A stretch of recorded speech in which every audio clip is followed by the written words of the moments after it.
Should I have my camera on or the? Oh, there it goes. We're live. Yeah, you got it on now, so you know. I was off to a smooth start. Yeah, that sounds about par for the course for Brian.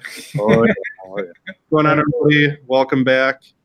See if we can get some people in the. Wow, I can't believe, Will, you look so grown up. It's ridiculous. I haven't seen you in a while. America outfit. So what can I say? Got the glasses and the. Hey, at least I shaved and I put on a half decent shirt for you guys today. Yeah, we appreciate that, Brian. We appreciate it. So welcome everybody back to Bitcoin and altcoin trading talk. We're at episode 59. We're creeping up. You know, 58 was maybe a month or two ago, but we're still at it here. We're back at it. So glad to be back and glad to have Dav and Brian with us. And we gotta ping Alex and get him back on the show sometime. I don't know if you guys have been talking to him recently or anything, but I don't know. Alex has gone pretty quiet, but I think he is like hip deep in his developer cycle. Right. I know how that is. So Ubix had a bit of, you know, I suppose if you're a principal in these cryptocurrencies, it's been a bit of a tough slog of late, eh? Yeah, it's been a little rough, but we've been seeing some. I've been seeing the banging out doubles hashtag here and there on Twitter. So yeah. In fact, actually, I had somebody in the lounge even today go, "Gee whiz, I haven't had a double in a couple days, man. This is getting kind of boring." I thought that was hilarious. That's a good sign. It's funny, they kind of get spoiled, right? And then we go into a period of lull. And we sort of even said on the website, look at the Fed's meeting, everybody should just cool their jets until that's done. And you know, Bitcoin's at a pretty, you know, interesting level right here.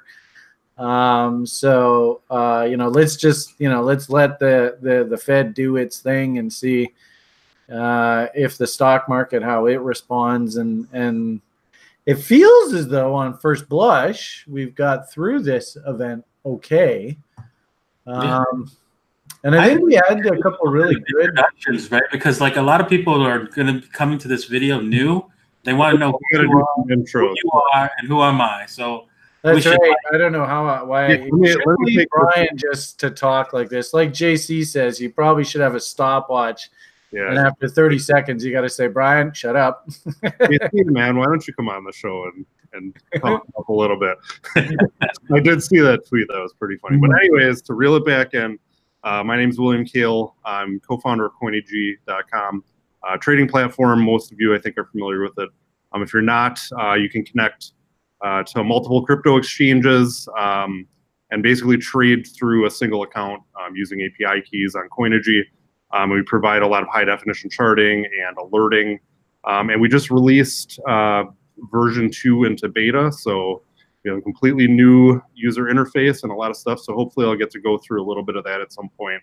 But along with me is the ever-loving Brian Beamish from The Rational Investor. Hello. So the Brian, Rational Investor, I suppose. Yeah, Brian, investor.com. It was .ca, now it's .com. Or it was a .co. Actually, back when I was a stockbroker, I was running a .ca site. And then I joined with a gentleman. I was prop trading, and we started up this most recent version, pretty much catering towards the crypto community because it was so hot.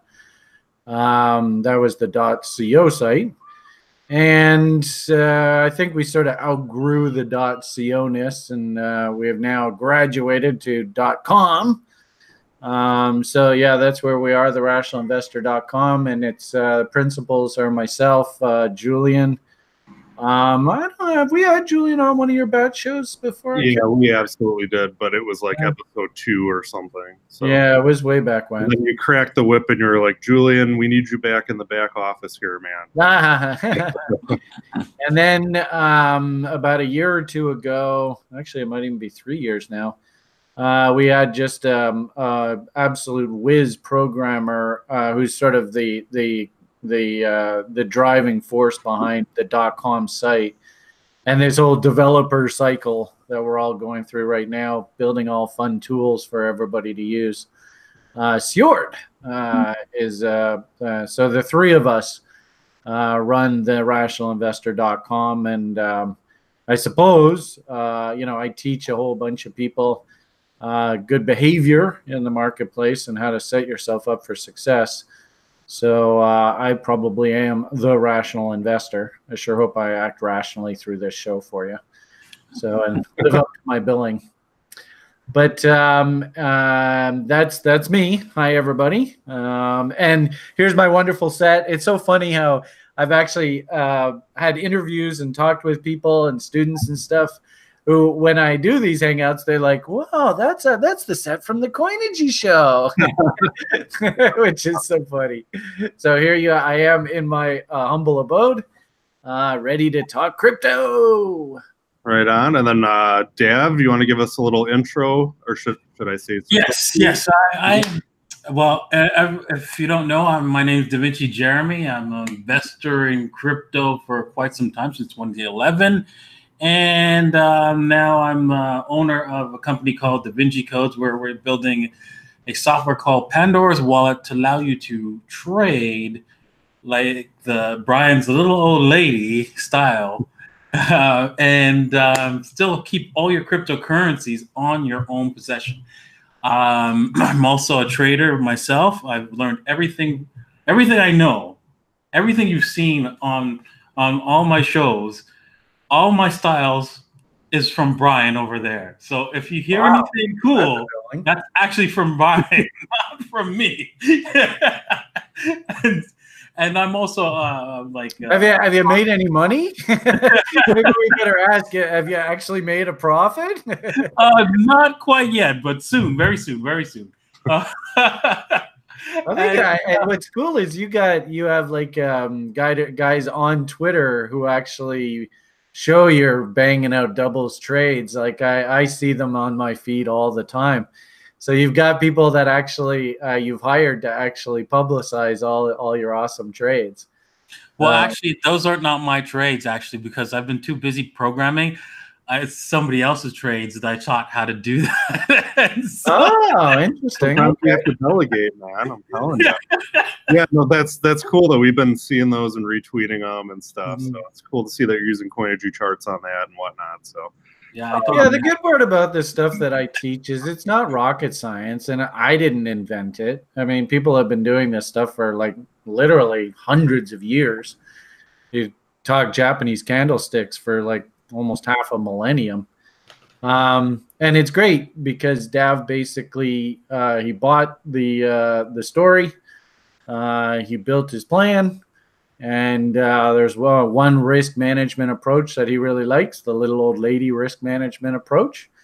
And he's just been rocking it. And it's fun to watch, students from 20 different directions all do it. What's great about Dav is the message doesn't change. It's just rinse and repeat. Just keep doing the same thing over and over and over. And I think I made a positive difference in his life. And that's really all that matters. You definitely did. Thank you very much, Brian. Yay, mission accomplished. Right on. Well, hey, so if you're not familiar with the premise of the show, new folks tuning in, I figured that was a good segue, I guess. So basically what we do is we request folks to shout out their cash tags on Twitter for their favorite altcoins, and we add them to basically what we've been coining the Wheel of Death. The wheel. Well, more often it's death. The Wheel of Prosperity. 80-20. Yes. Death to double, but that's just crypto in general. Actually, I'm pretty impressed. Will actually sent me the list with the wheel all built here. You can see it on my screen. And considering we haven't done one of these shows in a while, I'm actually pretty surprised that there is as many requests as there are. So, if anything, what we ought to do is give a big thank you and a big shout out to our viewer audience. Yeah, thank you, guys. Yeah, totally. I mean, if it's one thing I like about crypto is there is sort of like a core, that are absolute diehards. They absolutely love this. And, you know, if you can run little old lady banging out doubles kind of strategies, there's tons and tons of money to be made here. And I like the fact that people see value in what we do. And obviously, you know, we didn't even do any promotion or anything for this show. Just the other day, we are kind of like, hey, you feel like doing a show? Sure, let's do a show. What the hell? And we got a lot of response. Actually, I'm quite surprised at how much response. So as you can see on my screen, we have the reel ready to go. Will gave it to me all fully loaded. So maybe you can continue, sir. I'll shut up. I'll try and shut up. Sorry, JC. So I was just going to say, basically, you know, I'm more of a programmer by background and trade. Brian and Dav obviously are more on the trading end of things. So this is a learning experience for me on every show as well. So I hope it's the same for everybody out there. And no, that's really all I wanted to say. So enjoy. And should we dive in, or I kind of want to some Coinigy beta stuff. So yeah, that's sorry, I just was filling up my coffee. But one thing I absolutely want to talk to you, and reason really why I wanted to, you know, really get going on this was I'm so excited for, but I got to find the damn screen for the I want to show you my setup that I have for the Coinigy platform. You posted one the other day. So cool. Because, I mean, it is really difficult to get options information. But, of course, I got to find the screen. So I tell you what, let me find the screen. Yeah, no problem. Maybe, I'll do a screen share here. So basically, man, if I can even remember how to screen share on this thing. Screen share, application window. I can screen share. You have beta open? I can open it easily enough. It's not. Yeah, I can walk you through it. Yeah. Okay. I just wanted to demo a couple features and show folks, you know, what you can actually do as far as themes and the boards feature and that kind of thing. So. Okay, so let me just. Can you see my screen right now, or is it? I can, yeah, and I'm going to present you. So there we go. Okay. And just click go to V2 beta on the top there. Okay, so the beta is right on top. Where is it? I had it open before. The blue square on top. Oh, there it is. There it is. There it is. Okay, there we go. Yeah, I can't wait to talk to you guys about this. Yeah. I'm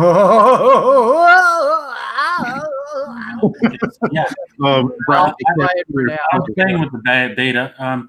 I heard that there's like a 3D chart. I'd like to see how that works. Like you have like a 3D chart happening. You might have been talking about 3D. We don't have an actual 3D chart, so I don't know. Okay.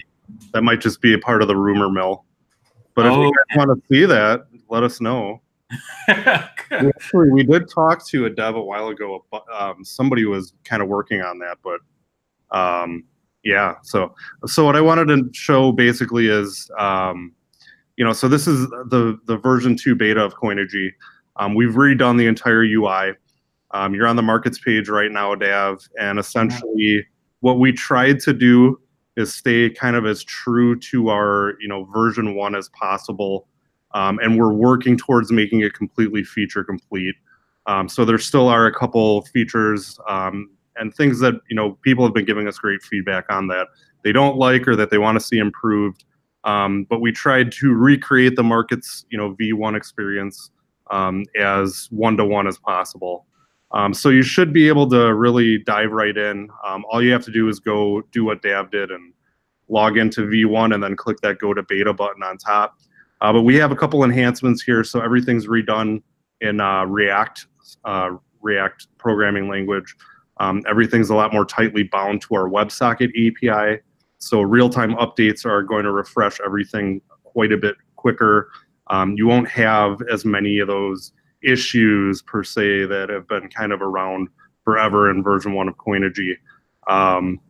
So definitely, you know, let us know, play around with it. We're really curious to hear feedback from users. But the one thing I wanted to show people is a new feature that we just released. It's called boards. So if you click up, Dav, up on the navigation there, Right here? Yep. You might actually, I don't know if you actually have, if you haven't played with it, you won't have a board yet. No, what's that? So maybe we can go over to Brian, because Brian's already built one, and save everybody the setup time. And I see Brian's already got it up on the screen. I think Dav can just select sort of the default. I think there's like a default board. So maybe we have like a sample board, but basically what a board is your own. Mine's like super advanced, so maybe mine's not the best one to explain this to people. Yeah, I mean, Dav, can you throw together just that the sample board? Oh, oops, did we lose Dav's audio? We lost your audio, Dav. I don't know if you can hear us or not. Always All right. Well, I can sort of explain my. Are you back, Dav? Yeah, can you hear me? Yeah, you can hear me now? Okay. All right, perfect. I will share my screen again, man. Yeah, I'll walk you through this. Okay. This is good though. This is live user feedback. So yeah. Oh wow. Yeah, so this is our kind of sample template board. It just shows you a couple of different panels that you can add to your board. But what boards is in a nutshell is your own custom crypto dashboard. So you can add charts from any exchange, any currency. You can view live order book data, live trades. We have a lot of stuff coming to this. It's taken us, as many of you know, basically over 2 years to get to this point.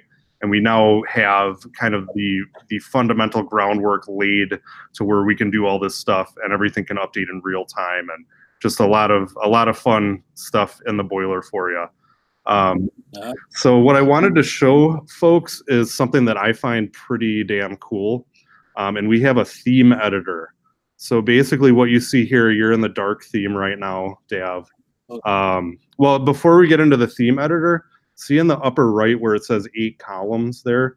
If you drag that to the right, you can actually change the number of columns, and it'll automatically fit to your screen. So you can, those of you who have huge monitors, I mean, this is like the ultimate heads-up display for day traders. That's what we're going for here. Pretty soon, right now, because we're in beta, we're still pushing out a lot of new panels and whatnot. So you'll be able to actually trade here. Down the road, we hope to have kind of controller and I guess you would call like master and slave boards, so you can control other boards by placing a trade on one, and then some action will be taken on a different panel and whatnot. But we're not here there yet. We're close. Can I just I think I replied to your post when you put this out. Feedback for you, I would absolutely love if you could have like most actives by price and by volume per exchange. Yeah, that would be a massive tool. That would just be sick. I mean, I love the look of Dav's screen right now. Totally awesome. Yeah. It's the one thing that I was missing. And then once you sort of finish talking about that, I'll show you how I set up my screen. Let me tell you, Brian, what happened when you sent me that tweet. I immediately went to our issue tracker and added a ticket for that specific panel. So I can't wait. As soon as you get that, man, I'm going to poop my pants. And I'll even do it on show if you want me to. And then I have one other serious reveal for you, and that's volume profile is coming to boards. So we're not able to easily add it to the trading view chart, but we already have it in staging and everything on. Ryan's been asking for that forever. Yeah, along with the entirety of crypto Twitter. So, so Dav, what I wanted to show you is if you click on the bottom right, there's a little, it looks like kind of a clipboard icon. And then if you click there's a keyboard icon, the green button here. It's the one to the left. It's the leftmost icon there. Hold on a second. I can't actually see it because the screen's covered by. Okay. So is it? There's like a whole bunch of Bitfinex. It should be very far on the right. It's like, hold on a second here. Is it a keyboard? No, that's not it. It's next to the keyboard. It's to the left of that. There's a The light. I could have light mode. There's light mode, but I like that. Yeah, click on, go to, this is really tough because I can't actually see your screen. Hold on one second here. Maybe I should change the resolution. No, it's just the pictures are, or the videos are covering everything up here. Let's see. So I am in it on my side, and we go to click on profile in the upper right, and then just click theme and UI. Okay, theme and UI, referral, theme and UI there. One from the bottom, yeah. So we have an entirely custom theme builder here. So one thing that, you know, a lot of crypto traders like is just fully customizing everything. So click on custom there in the center on the right. Okay, custom changes, save changes. No, the below that where you see in the center. This is good, by the way. We're totally like rubber ducking. I get because it's like it's grayed out a little bit. So yeah. I could go custom here and then click on a couple themes on the left there under theme library. Okay. Like try no, don't go there. That's going to edit an individual color. Okay. Click on the left side of your screen under theme library. Okay. Click on like Cyan Dream or one of those, and just hit on the right. Yeah, do Cyan Dream. That's a good one. And then hit use this theme on the right. Or view this theme. Yeah, you can preview. And then go back and click on Cyan. This is good, by the way. Hey, I mean it's a beta. I know now what we have to change. Generate random theme. No, where do this theme? Click back on Cyan Dream again. Just click on that. Okay. And then click up over to the right underneath where don't click view, click use this theme. We got to move that. Oh, there it is. All right. Now go back to boards. Okay, boards. So everything is completely customizable, including the charts, everything, literally everything on the platform. So even if you go back to the markets page, it will now be under this new theme. I just wanted to share it because we've had a lot of people on Twitter saying like, oh, I want this to look more like this platform or such and such. Well, now you can literally make Coinigy look like anything you want it to look like. So that's a cool thing. That's a cool feature. Yeah, so I kind of just wanted to show it to folks. Let me see if we have any like questions on the chat or anything. I like it. Yeah, and I didn't want to derail you because it's probably good that you just sort of get that general description. But I'm an old options broker, and Deribit now offers options on Bitcoin. So your platform here, the way that I've set up my board is I can watch, I happen to have the June series on. I can watch the 4,000 calls, the 4,500 calls, and below I've got the 3,500 puts and the 3,000 puts. And I mean, this is just an option trader's dream. To be able to see this information. I've got, like I said, time and sales. I've got the depth of the order book. You know how impossibly difficult this information is to get for just Joe Sixpack retail investor? And then you've got like a nice depth image here. I mean, this is an absolute dream, right? And just looking at this options information, I can clearly see that, the calls are bottoming and the puts are crashing. What does that mean? Well, calls, they go up in value when the market goes up. So that means that's got to be a bullish sign. And puts, they go up in value when the market goes down. That's got to be a bullish sign. So, this is using derivatives information to help me see the market a little clearer. And I got to say, Will, I mean, oh, you could make me cry just being able to have this information. It's just so beautiful. Well, that's awesome to hear, Brian, especially coming from you, man. So this is going to get better. We're only going to get better, more granular data faster updating. And one of the big things that a lot of folks don't really see because they haven't necessarily been on this side of the coin, as a dev, we've been through the craziest bull run ever. Our servers have been pretty battle tested to this point. So hopefully when the bull market takes over again, you guys can rely on us, for your source of information, and especially when other platforms inevitably buckle under the weight. So cheers. I'll drink that. Yeah, cheers. I'm not drinking, but I'll have a sip of coffee to that. And I learned when I was in Europe. That's for Bitcoin. I just tapped for Bitcoin to start becoming available. I did not know about that. Yeah, I couldn't tell you, to be honest with you, but Deribit's been around for a little while. I know the UI on their platform isn't the greatest. It's just a lot of kind of data splayed out everywhere. So we were like, hey, we should take this data and at least try to get it into more of a visual form. This is I mean, options brokers drool over this kind of information. And it's just beautiful. It's absolutely beautiful. So I remember when you announced that you were going to have Deribit data on your feed, I think I did like a happy dance for like 45 minutes. And the great part about it, right, is that we even have now, and we've been talking about this forever in crypto, probably since like episode 1. But one of our educational programs for our more advanced students is all about building option strategies. And we even have people on the site who are running our option strategies that we teach in our programs on Bitcoin now.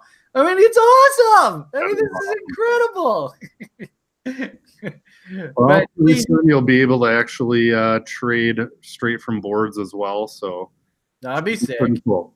So, and as this space develops more, we'll be getting more derivatives listed. I think ICE just announced they're going to have a whole bunch of crypto on their platforms, and of course there'll be options that'll be coming down the pike on all those guys.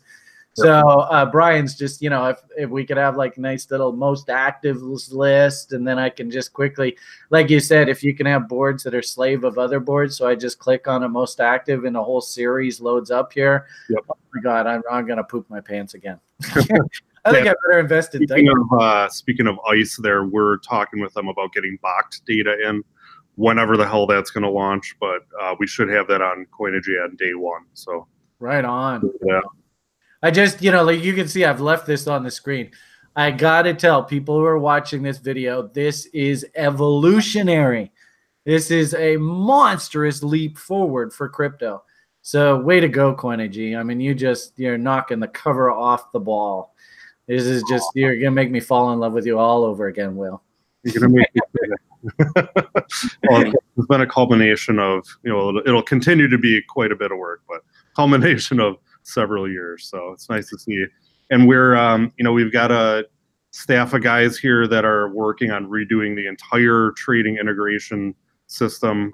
We've got some benchmarks. I don't really want to release them yet, but I mean, we could fry a server with how quickly, you're able to refresh multiple accounts and that kind of thing through the platform. So that's coming up. Stay tuned in the next probably 2 to 3 weeks for that. Now the big leap forward.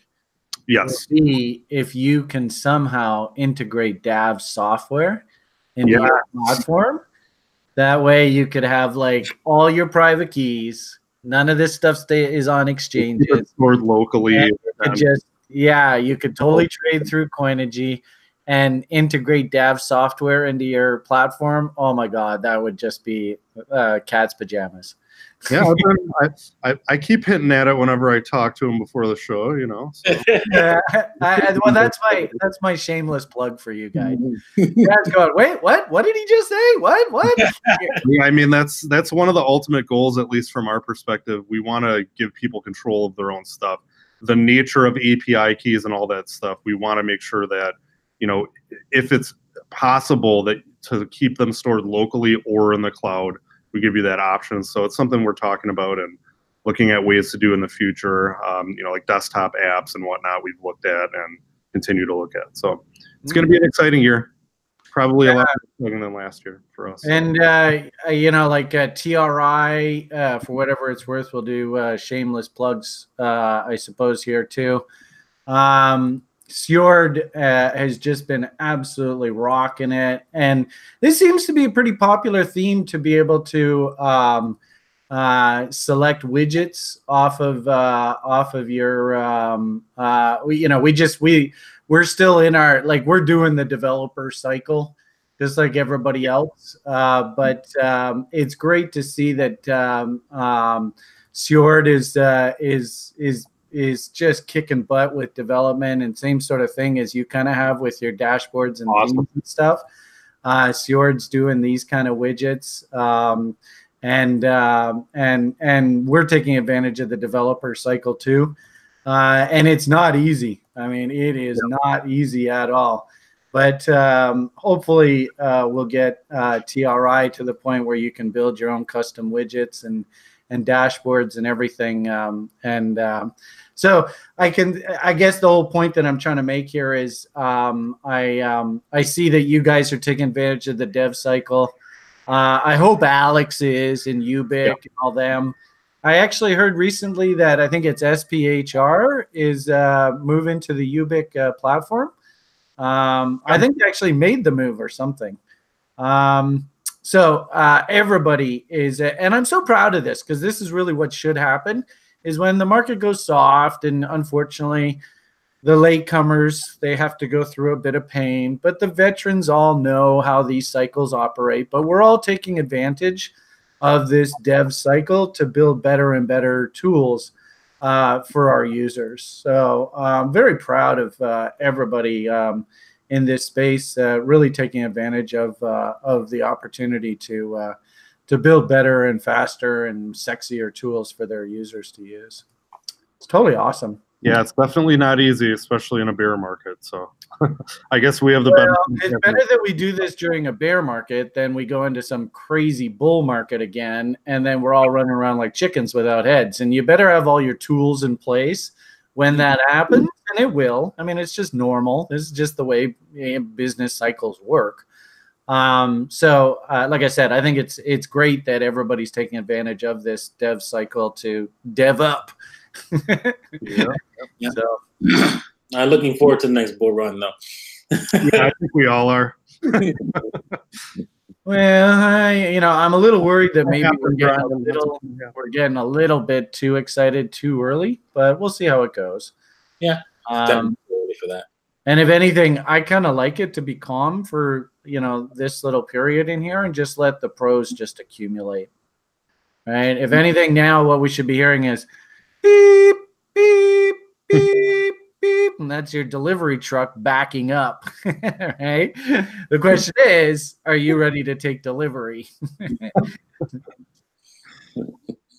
All right, that was Brian's silly animation. Sorry, everybody. They were like, what the hell? Visualizing it, I think.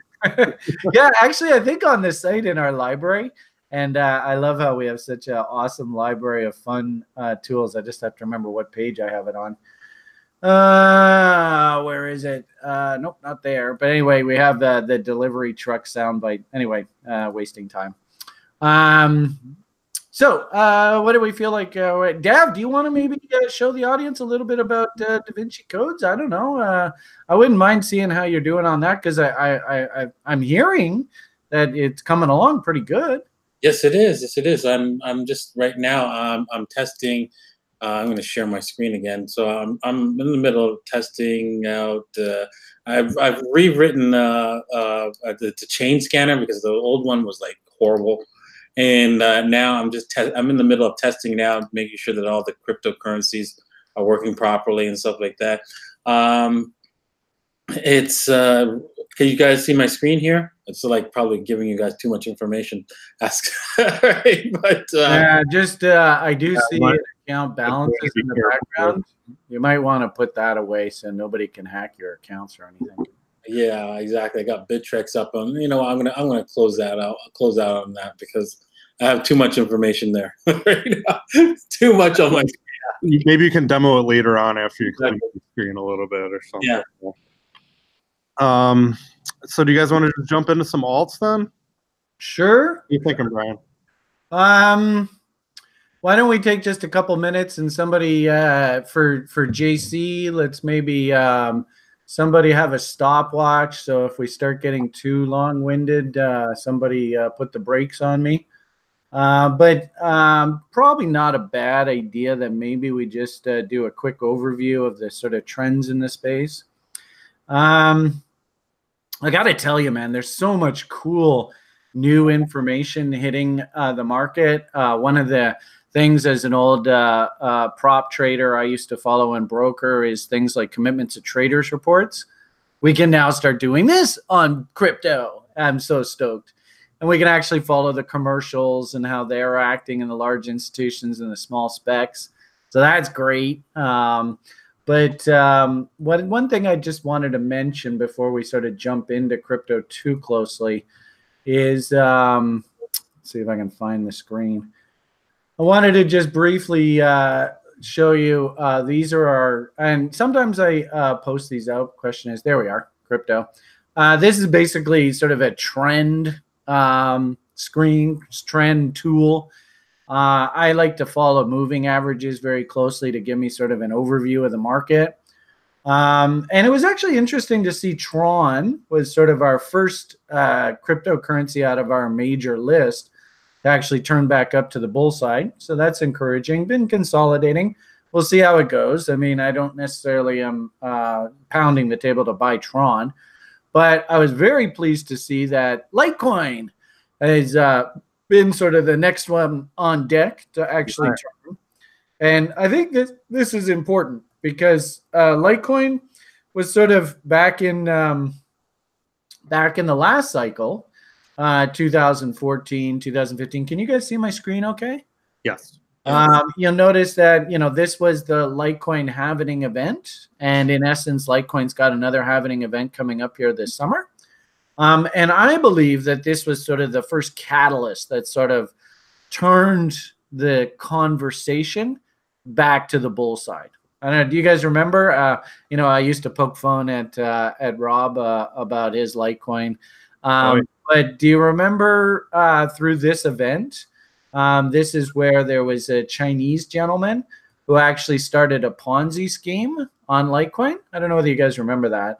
But in essence, it bottomed at like $1.50, and they took it all the way up to like $9. The halvening event was over here. But the point of the matter is that Litecoin was the first sort of major to turn back up, which is really encouraging. So if this cycle was going to sort of repeat along the same sort of theme, the same sort of pattern, then I needed to see Litecoin turn back up. And lo and behold, a Litecoin turned back up recently. Yay, it's a miracle. So great to finally see some green on our screens. We haven't seen this in a while. I mean, this has been basically the past year or so for crypto. It's been a tough slog. But hopefully everybody can see. And, those people that are new on YouTube and are like kind of like new to crypto, a major theme of TRI is W's are bullish, where we buy there and we risk against there, and M's are bearish, where we sell there and we risk to there. So that hopefully everybody sees that not only do we have this moving average cross, but if you actually look at Litecoin's price action itself, this was one of the first ones to actually put in a nice little W. Yay. So you can see where I've sort of denoted the horizontal level was the actual buy level on Litecoin, and it's just slowly marching higher. And I had sort of a message to our community because we're going to have a big TRI meetup this summer in Vancouver. Last year, I went out to all the various places, UK, Switzerland, Austria, hit a whole bunch of countries, Germany. And my message to everybody through this, right, because I was on the road through here, was you all must make sure that you survive the bear and don't go and blow yourself up. and that's the good thing about what I teach is people act responsibly with their money. And, you know, a good portion of them did survive. Some didn't make it, which is kind of sad, but it's the way capitalism goes. But I basically suggested to all those people, use Litecoin's halving event rally to fund your trip to Vancouver. And in essence, that's basically what's happening here. Super stoked. You know, this is a really sort of no-brainer idiot buy level, but we get some great little inside bar reversals off of this sort of 30-35 area. That's almost a double already. But off of the double bottom level, you know, you're up, geez, a good 50% on your money. That's not so bad. 50% return in what's supposed to be a crappy market. So this is very encouraging. Super stoked. And the interesting thing is I heard that Charlie's actually going to be talking pretty soon. So he's starting to come back on the scene. And what was fascinating was up at $200, up in this area, Charlie was saying, I'm going to let mine go. I don't know whether you guys remember that. Basically, the day he said he was selling his Litecoin was literally the day the bull market stopped. Mm-hmm. And I remember, and I'd really like to hear from him, but I remember specifically he said that he would consider buying his coins back at $20. And isn't it interesting how the bottom on this Phoenix chart was $22? So I want to know, and if we hear that Charlie said, yeah, I've gone in and I bought my coins back, oh my God, this thing's just going to take off. I don't know if it's going to happen or not. You know, who knows? But I'm actually quite pleased to hear that Charlie's actually back on the speaking tour again. And I'll be listening closely to see whether he actually did buy back in. But anyway, we'll see. Upside targets, you know, the funny thing is 38.2, which is a favorite fib of mine, what I like to call the first stop target. 38.2 is $155. That's still more than a double away from where we are now. So there's the, I mean, obviously the market never moves in a straight line. I wouldn't be surprised if there's a bit of backfilling here, ebb and flow. And if we come back to a daily chart, I could easily see if we do fibs going the other direction. I could very easily see, you know, some backfilling here. My hunch is that this is actually creating like a head and shoulders pattern. I don't know whether you can see that or not. But if we go something along these lines, right, my hunch is it looks going to look something like this. And if we do a fib off of those levels back down to the lows, my hunch as well here is that this is probably, you know, this left shoulder correspond with that right shoulder is probably either 38.2 or 50%. Let's see. Yeah, there's 38.2. I don't know if funny, Trading View always does this. Anyway, I don't know, let's go 400. So 38.2, 50%, something along those lines. I wouldn't be surprised if we have something along these lines, but this is really encouraging. It's really, really nice to see because, as I said, what you know, like when I first loaded up this screen, what I really want to see, and this is why I like to use these weekly moving average relationships, is I want to see the trend start to turn back up. And if anybody's going to lead the charge here, just like last cycle, it should be Litecoin. So I'm actually really pleased to see that. Bitcoin's still got quite a bit of work to do. And I'm feeling like we're in sort of Chop Vegas is what I like to call it. And if we pull up a chart from back in, where's the best one to show you? Back in 2014, and I do this on sort of the weekend shows that I do on YouTube. I talk a little bit about what the last cycle looked like. And, you know, through that Litecoin halving event, this was that Litecoin halving rally, Bitcoin is taking its time and cleaning itself up. And so I like to call this, because I'm a little worried that people are going to get a little too bullish here, and then Bitcoin's going to have to pull back. You'll notice that last cycle, this peak was basically March. Gee whiz. Price is kind of uppy right now. And here we are in March. And you see that the market had to take a couple months off. Mm-hmm. And into that Litecoin halving event, Bitcoin did well, whole crypto space caught a bid, and then we had to back off again. And then I find it really interesting that what I'm hearing out of the SEC is they're planning on October now announcing the approval of things like Bitcoin ETFs. This event right here was was it the first? I think it was the second U.S. Marshal Office's auctioning of seized Gox coins. Mr. Draper, this was the first one up here. Mr. Draper won that auction. I don't know whether it was actually ever publicly announced who won this auction. Yeah, pardon me? No, I was just saying I don't know. But the long and short of it here, and hopefully what you see, is that it carved out this very wide, beautiful W. And for us to know that Bitcoin is back in the bull and rocking and rolling is we want to see these big, higher time frame weekly Ws. So ironically enough, the funny thing is I actually think that everything is just marching along, just pretty much as usual, which I find fascinating. There really isn't anything new. And what's so cool is I do this study on the site. This is this cycle. And it's maybe Dav, you can throw in, because I think you have a nice upside target here in the short term of like, what is it, like 4,500 or something like that? I think you publicly came out.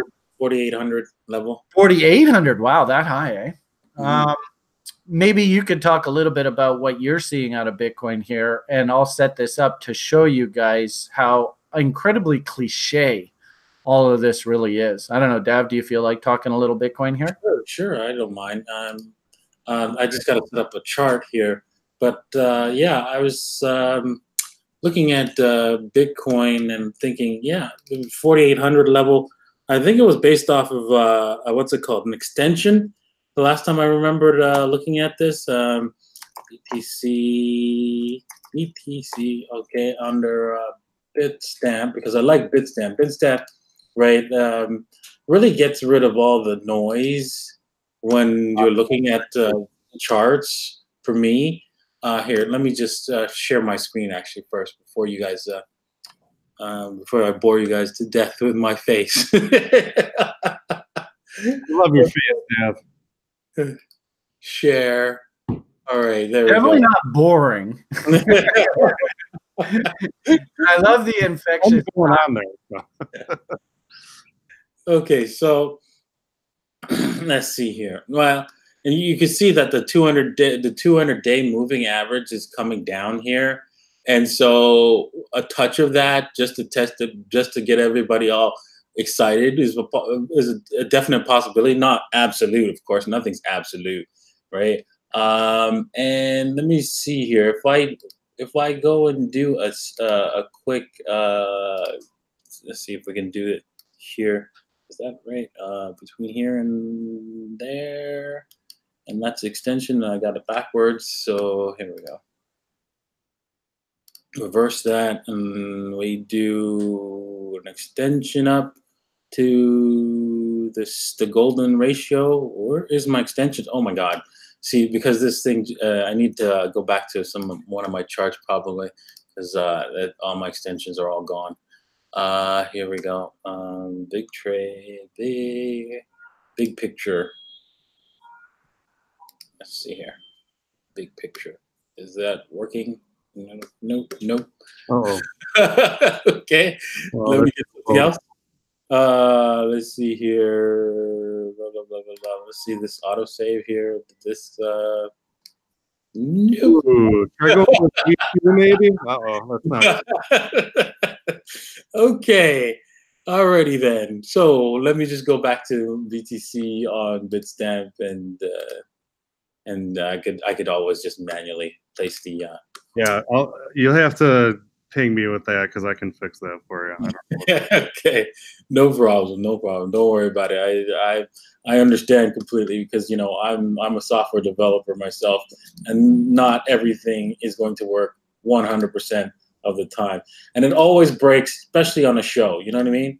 When you try to demonstrate. I'm thinking it might have been because it switched over to V2 and then back or something like that. Yeah. I'm not 100% sure. Yeah, I think because I switched over the beta, and then and I didn't like, oh, there's my 61.8, duh. But anyways, reverse. There we go. So if we extend these lines out, right, you can see that the 1.618 extension is like 4,900, right? It's a possibility, not an absolute, right? That we can get up there. I wouldn't bet on it, but but you know what?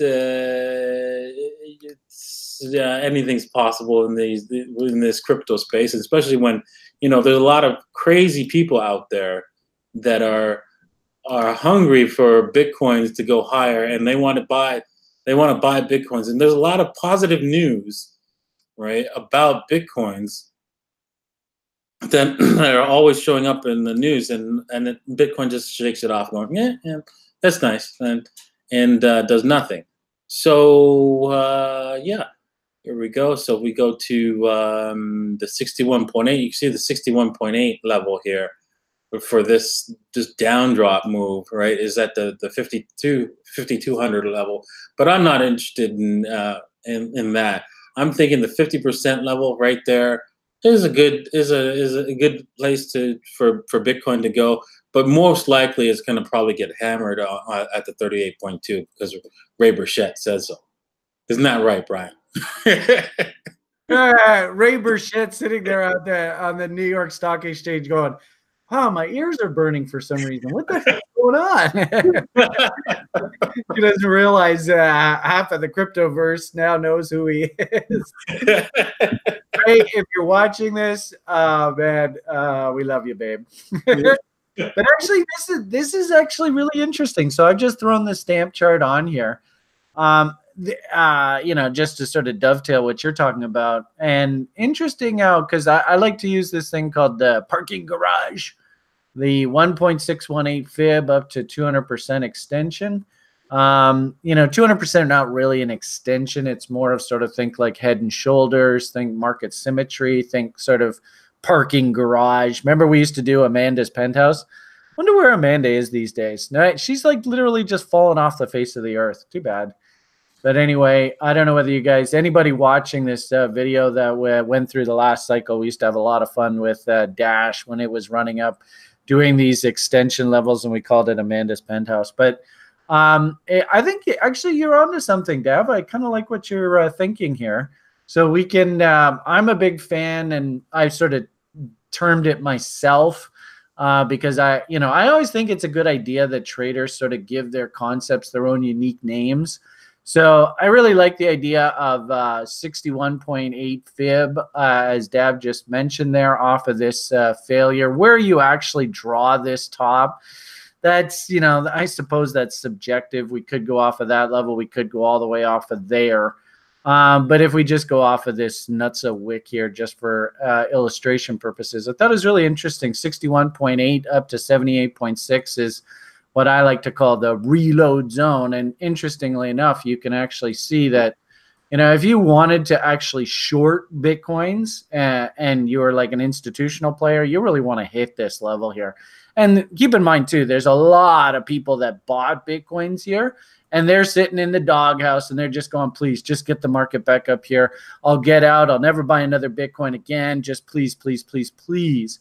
So, up into this level is probably where we're going to start seeing like massive sort of like selling pressure, if you will.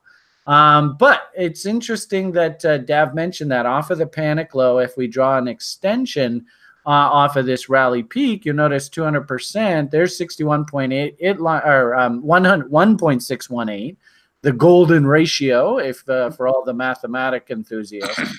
That happens to line up perfectly with the 50% level. That happens to be off of this crazy ass wick high. So I find that very interesting. And that 200%, or just basically think parking garage, that happens to line up really nicely with good old mountain man level, or 61.8 fib.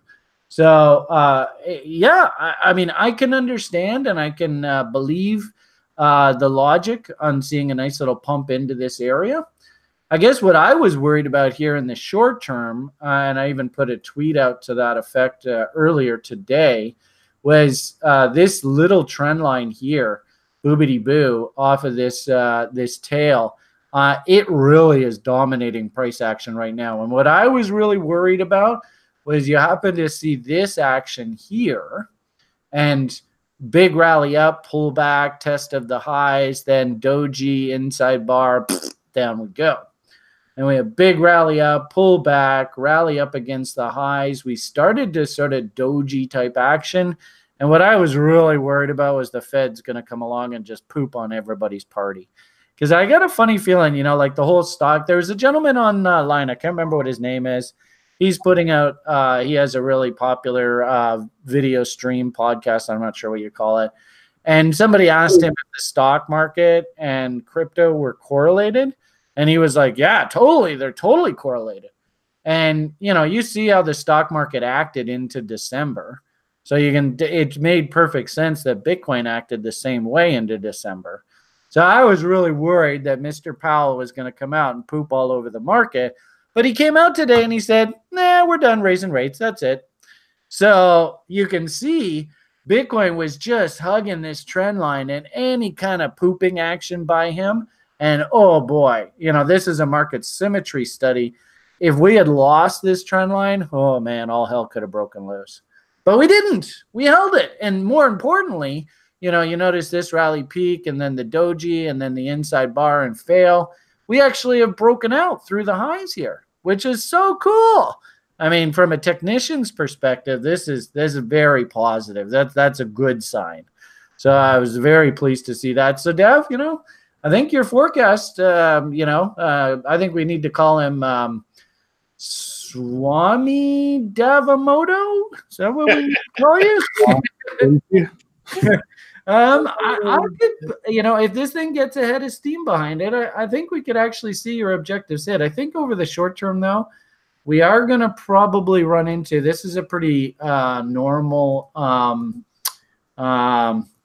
harmonic pattern called the AB equals CD pattern.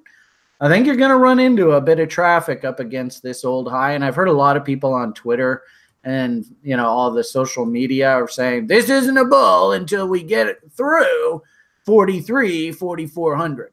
And you notice this AB equals CD is going to take us right up into that level. But gee whiz, you know, that's almost 10%. You know, we could actually have one hell of a rally here. Yeah, Ray Barbecue's there to hit the short too. It's 8 o'clock. Oh, that's right. Yeah, there's good old Ray again. Geez, you and Ray are, and that's up against a 127 as well, which is a pretty important extension level. So I wouldn't be surprised if there's going to be a pretty big fight up in here. But I got to tell you, I was very prepared, and I even put a tweet out yesterday saying, guys, you know, if the Fed poops all in our party here and says, look, we're raising rates, we think the economy's too high, we got to cool our jets, I was fully prepared for the market to dump back down into these levels and maybe even come all the way back down to value low. But we're holding. As long as this trend line holds up, and everybody watching this video can put this trend line on here, it's not rocket science. As long as this trend line is holding up here, I think the bull's driving the bus. So that's good, right? I think that's a pretty good sign. And actually, there's a couple other things that were so cool. Can I show you them? Yeah, yeah. If we first, I don't know whether I'm talking too much. I got to be careful JC doesn't shit on me again. Sleep.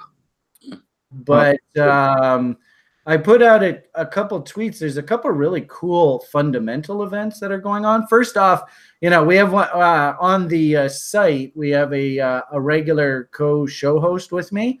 Thomas the Bear, and he's so much fun to work with. But he's actually a Gox creditor. And he was super excited to find out that yet again, his claim has been validated by the powers that be. So he still might get his crypto back from Gox. Imagine that, eh? But so that's good. But I also put out a couple other notes, which I thought were so cool. The first is, and not very many people, and actually this is one of the core components of my education program, but not a lot of people follow point and figure charts. This gets a little bit complicated. for new people to trading. But in essence, point and figure charts take out the time element of charting. It's just pure price action. And there are indexes that people follow in the stock market called the bullish percentage index. And it's based purely on how many stocks in the stock market are issuing point and figure buy signals. And lo and behold, I don't know whether you can actually see it on this. It's a little bit tough to see. But lo and behold, Bitcoin actually just issued a point and figure buy signal. So this, I actually think, is huge. And ironically enough, not a lot of people in this space understand point and figure charting. And I don't think they appreciate how significant this event is. Point and figure buy signals don't come along every day. So that, to me, was very, very powerful. But also, too, I added, a lot of people on our site run 401k plans and participate in the GBTC. I don't know. I don't know whether can you get GBTC on Coinigy? That'd be interesting to know. I don't think so. That's only on. It's a stock market thing, eh? Yeah. So, and then also too, but first let me just show you GBTC.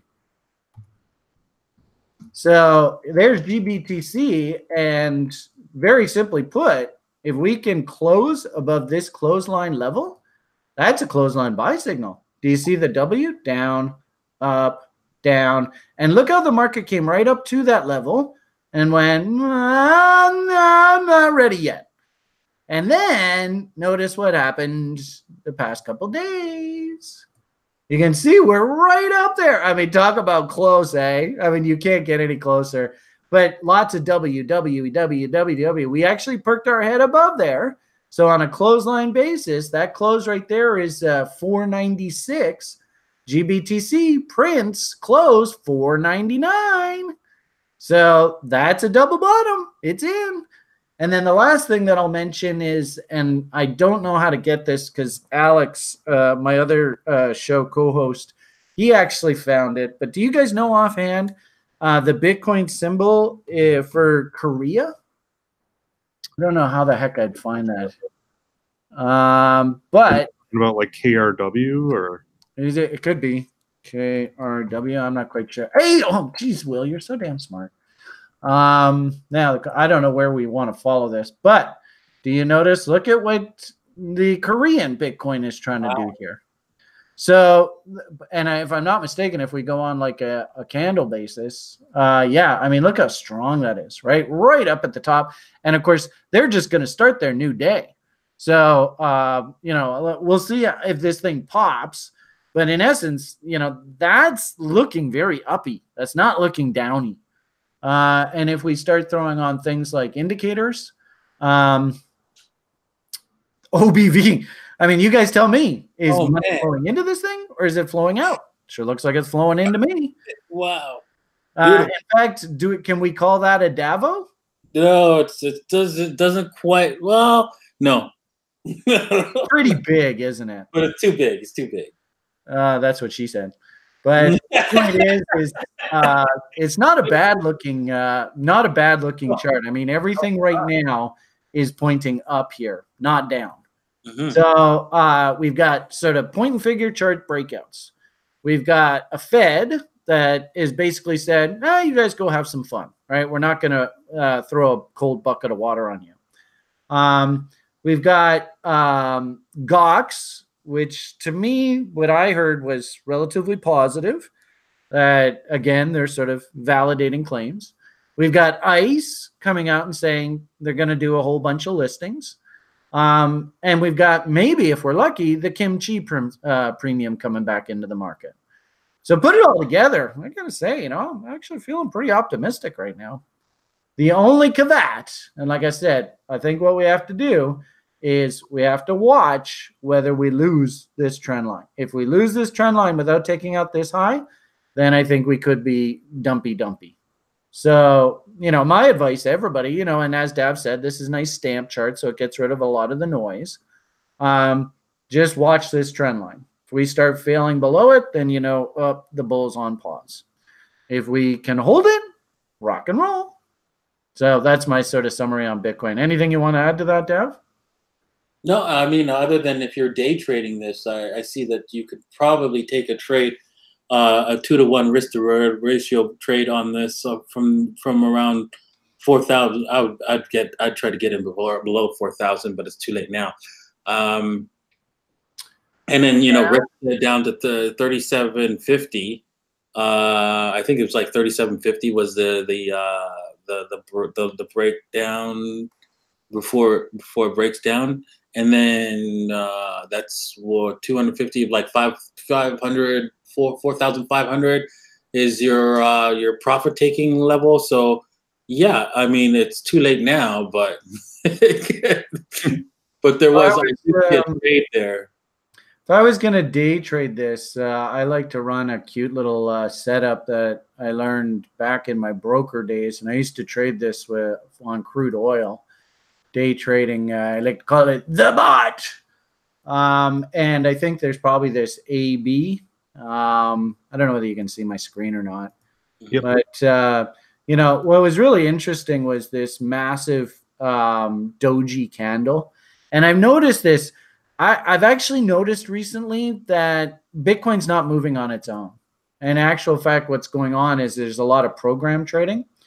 And I think I have that screen here. You can actually see it pretty well. Where is it? Here it is. So you notice that if I take my mouse and watch how it all corresponds on the same bar. You notice that big doji bar there on Bitcoin, big doji bar there on Litecoin, big crazy ass hammer on Cripple, and big doji bar there on Ethereum. And last night, they tried to break the market. Notice there was an M top that came in on Ethereum. Notice the N top on Litecoin. There was just a little, but it painted actually a really kick-ass railroad tracks reversal on Bitcoin. And also, there was a little bit of a dump on Cripple, but not really noticeable. But notice how it all happened on exactly the same bar. So that's telling me that there's a lot of program trading going on in this space right now, that they're not really, oh, Bitcoin's a sell. It's, all right, hit the button, sell crypto. Hit the button, buy crypto, right? And they're all moving in unison right now. I actually think that's a good sign because it doesn't mean like one particular story is derailing this. It's just program traders hitting the buy and sell button and just buying the whole market en masse.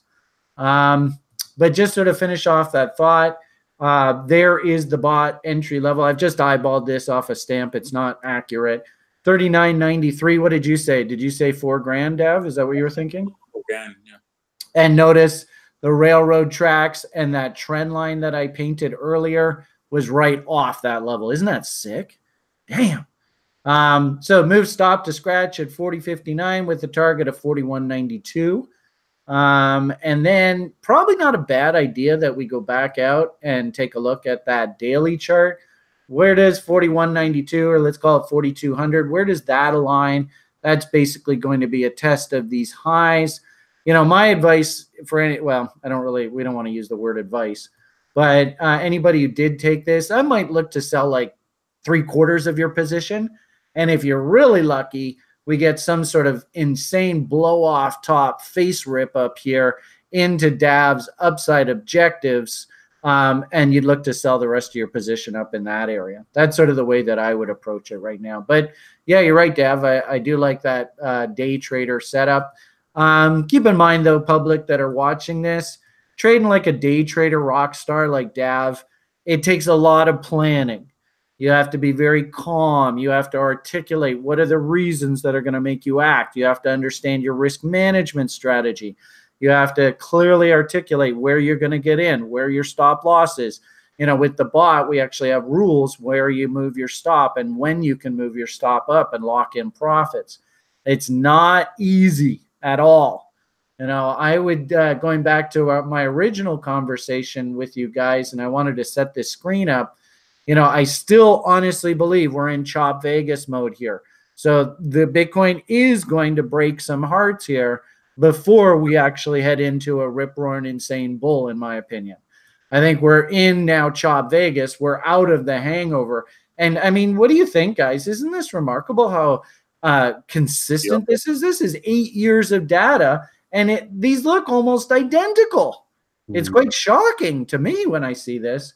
So this is why I said earlier, I really think that we're in sort of this chop Vegas, the bottoming phase. There was the 2014 bottom. Be careful here, new people to trading. This isn't easy stuff. This is difficult. But as Dab pointed out, for those people that are ready, willing, and able to pull the trigger, and they have their setups completely vetted, and they're rocking and rolling, they have their risk management strategies, all that in place. They know exactly when they're getting in, when they're getting out, taking profits. I agree with you. I actually think there is a long trade working here. So, yeah, good analysis, Dav. Yeah, thank you. I think your bot trade. I love your bot trade. It's just amazing because you get the 3-to-1 risk to reward ratio, and yeah, you could take a small sliver out of the market at a lot less stress.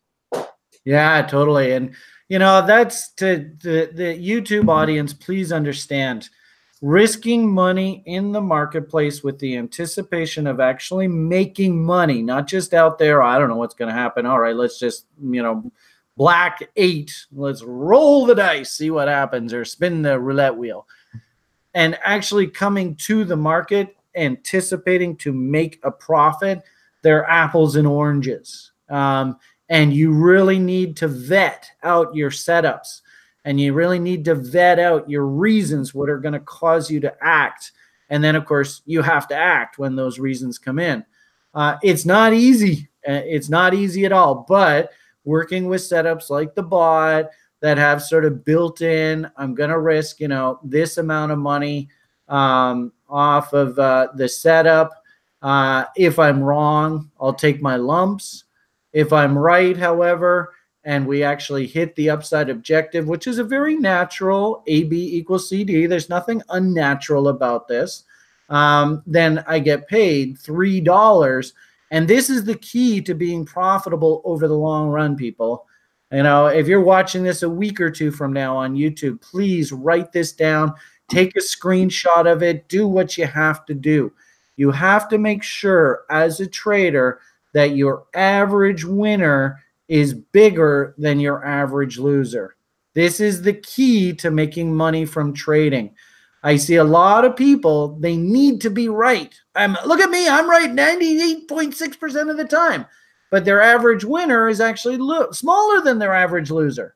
And the irony of it all is that sometimes these losers, they can't man up or woman up, whatever the case may be, and they actually have to book a really big loss. And the irony of it all is that you actually can get into a situation where you might be right. Let's say, in this case, we'll say you did 5 trades. 4 of them were winners, but 1 of them was a loser. And at the end of the day, you're actually, look at me. I'm right 80% of the time. I'm so smart. But you're actually not a profitable trader. So I got to tell you, people, if you're watching this, and every single public show I do this, I always bang this home. I don't know whether anybody's listening to me, but the point here, people, is that this is the key to making money from trading, is you've got to make sure that your average winner is bigger than your average loser. So anyway, wow, that was a rant. Sorry, guys.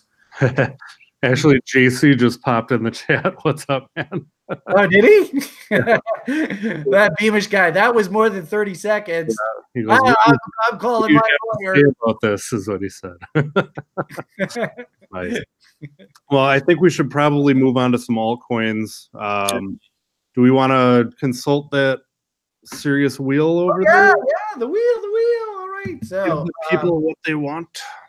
All right. So here we go.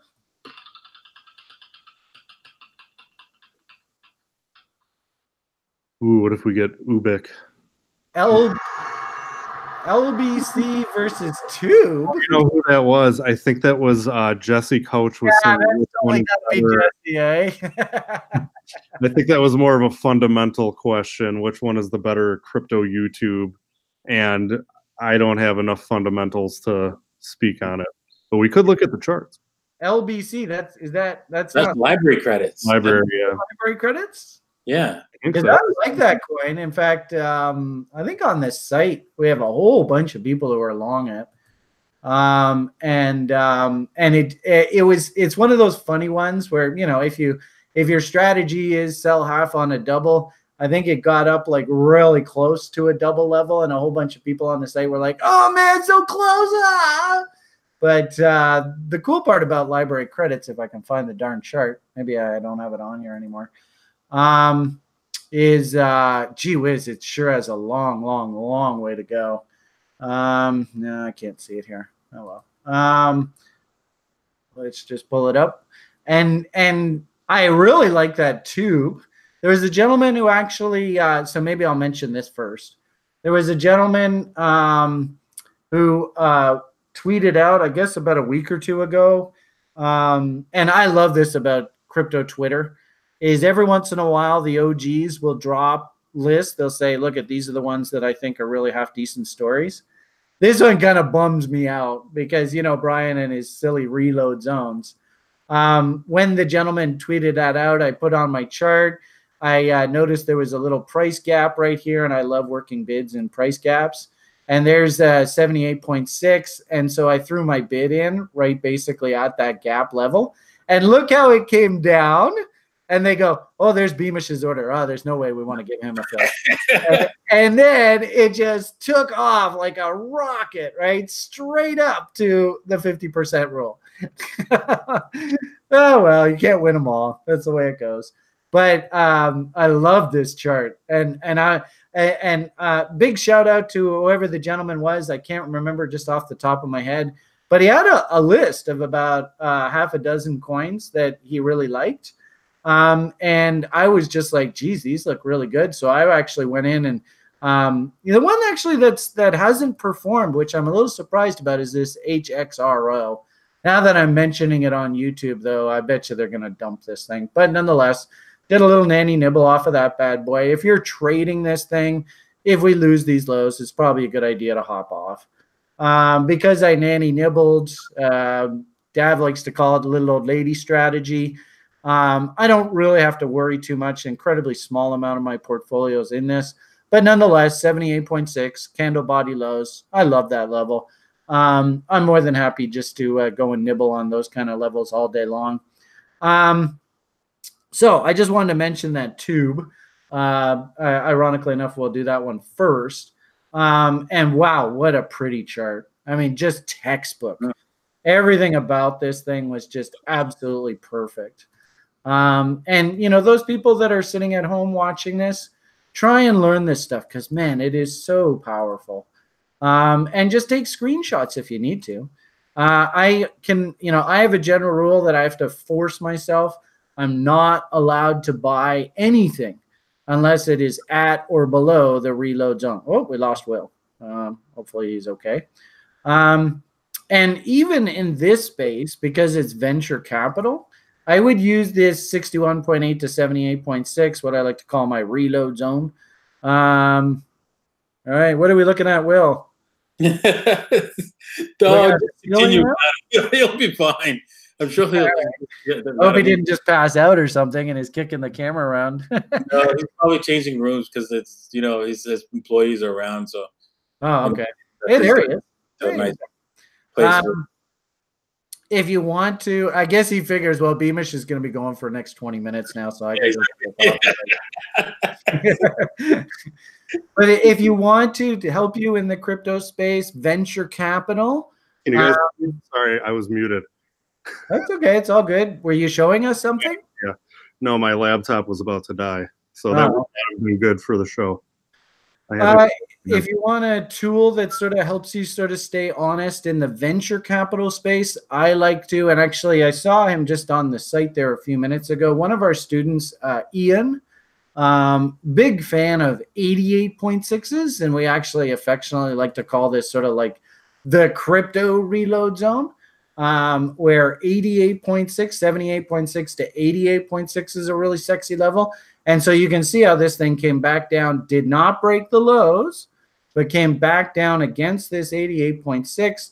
And of course, there's Brian's favorite letter of the alphabet, beautiful W. And in essence, if you bought the W, that's basically just getting in, basically right off of that 88.6. I mean, this is absolutely textbook. And really, you know what? I'm even going to just copy and paste this. I don't know whether we have if you want to put that on the YouTube page as sort of what did we talk about today? Please, people who are watching this is it. You know, wait for the market to come back down against the bottom end of the range, and then wait for the W's to come in, and you see the end result. I mean, wow, that's a beautiful trade. Brian was getting a little bit cheeky, and I was like, unfortunately, Brian likes to call himself a cheap ass. You know, and I don't like to pay up. So yeah, I was working bids down against these lows, and they missed me. But could you build a plan and say, look, I buy W's that are at or below reload zones? Excellent strategy. And of course, you can see the end result. Wow, what a trade. So I love this tubed idea. Beautiful. Just fantastic trade. Right. What would you say to people who are coming into this market, watching this thing go rocketing up, and they want to buy? Would you be buying now? Can't touch it. No. If anything, what I would say is just do exactly the same thing. We'll take our fib off of the original high, drag it back down to the low, and gee whiz, what a coincidence. You'll notice that our reload zone, and I love when you get like reload zones within reload zones that sort of overlap. So in essence, this thing's basically telling you that if you really wanted to participate in this story, you probably need to wait for this market to come back down here, and it might even come right back down and kiss this original breakout level. I really don't think it's a good idea to chase this up here because literally, remember, this is getting into one of those scenarios. So what's my relative risk versus reward? If I buy this here, I have to fully expect that this thing could come right back down to the original lows, right? And wicks and tails like to be eaten. There's a cute little tail that's still sitting there open. So really, your risk to buy this asset here has got to be that big red box. So what's a realistic reward? Remember, we did this with Bitcoin. I could very easily see a harmonic pattern here where this is your high back down to your low. And if this is a bull, I could very easily see us go up and break those highs and top out here. So if that's the case, then that means that my potential reward for buying this asset right here is like that. And this is what, you know, as traders, we really want to try and avoid. Is my average winner going to be bigger than my average loser? In this case, actually, your loser, if it's wrong, is going to be bigger than your loser. And we really want to try and avoid that like the plague. So, you know, ironically enough, we actually use the 50% rule as our target objective on a lot of setups that we teach on the in the school. So I would actually make the argument that the reason why the market actually stalled out here was because of all those crazy TRIers. And of course, you know, a lot of professional traders actually were active on the sell side at this 50% level. So going in and blindly buying this level, maybe not the best idea. It doesn't mean it can't keep going higher. I didn't say that for a moment. But the issue here is when we're risking our hard-earned money, you have to ask yourself, well, if I buy this and it doesn't work, and let's say I even risk against the original loan, but versus I buy this and the idea does work, because really, you're never going to be right 100% of the time. Just get used to it, people. Maybe you're right 60, 70% of the time, all right, which is really good. You know, when I used to trade with the CME floor boys, they like to be right 55% of the time. Horrible win rate. But nonetheless, when they were right, do you see how if I'm right, I get paid? And that's the key to making money at this game. Does that help answer that question, Dev? Yes, it does. Thank you very much. All right, cool. So that's the tube story. Love it. I mean, that was a gift from God. Brian was a little bit of a cheap ass, so I missed the bus. But the way I look at this is, hey, at least we were thinking in the right direction, right? Now, with regard to library credits, LBC, we'll do it on Trex, I guess. The cool part about this is, what do you think? if I actually, you know, and this is where Nanny Nibbles kicks butt, right? And Dav likes to call it the little old lady strategy. The little lady's like licking her chops on that thing. That's right. If I go and put $1 into this name right here, what is it going to take for me to double my money? Well, I mean, the irony of it all is that's like 697 sats. So that means that, let's call it 1,400. So, I mean, 700. So 1,400, I double my money. And if I sell half of it at that point, I can get a risk-free trade. So what is the odds of this thing going from here to here, considering it was way up here at some point? And this is only about a year and a half. Mm-hmm. This is ridiculous. How many, you know, I put $1 into this, and like, let's say I just say, fuck it. Oh, excuse me. Not allowed to say that. I just say, look I'm going to risk my buck. I'll throw a buck in and I'll risk it. What is the odds of me getting my dollar back if I sell half on a double? And then how many doubles can I bang out here? You know, there's 1,400. So 2,800 will be my next double. So that's in that area. Then 5,600 will be my next double. So that's up into sort of this area. And then 11,000 we'll call it will be another double. That'll be up in that area. Then another double will be like 22,000. And the irony of it all, remember we were earlier talking about 61.8 fibs and all that kind of stuff. There's the reload short zone. So the irony of all of this is that the professional traders who actually want to short this thing against the previous range, that's basically into these wicks. And the irony of it all is we probably can find some price gaps in here that need filling in. The real resistance on this chart is actually way up here. So how many doubles can I get out of just going and risking a buck on this idea? There's 1, 2, 3, 4, 5. So that means I could throw $1 at this thing and just, I mean, the most idiot-proof investing style. This is how I took like $500, 3 or 4 years ago and turned it into hundreds of thousands of dollars, was just doing this simple strategy. And the irony, you know, like as we said earlier, this simple no-brainer target would be the 50% rule. And you can see that's 1, 2. I don't know whether that's 2, is it? Yeah, it is. 1, 2, 3, 4. That's 5 doubles just to get basically back to the 50% rule. 5 doubles. So, you know, from a little old lady's perspective, this is an absolute no-brainer. And this, I don't know whether we were recording, but I had said earlier, this is exactly sort of like a trader's dream, where you're just accumulating. Because the irony of it all is we went, and I like to use library credits on the site as a test case example, but you can see we went through the same sort of nightmare scenario before, and yeah, it didn't go off the board, and actually it started to turn back up, and gee whiz, you can see those rallies, wicks, and tails like to be eaten. Look where it stalled, right into a wick.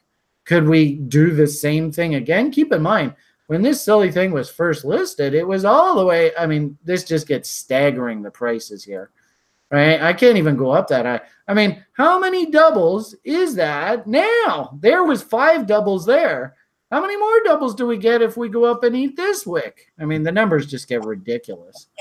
Now, from a trader's perspective, traders got to trade.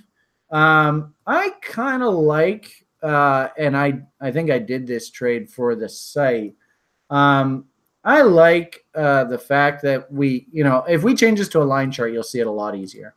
What letters of the alphabet can you guys see down here? Can you see the W's?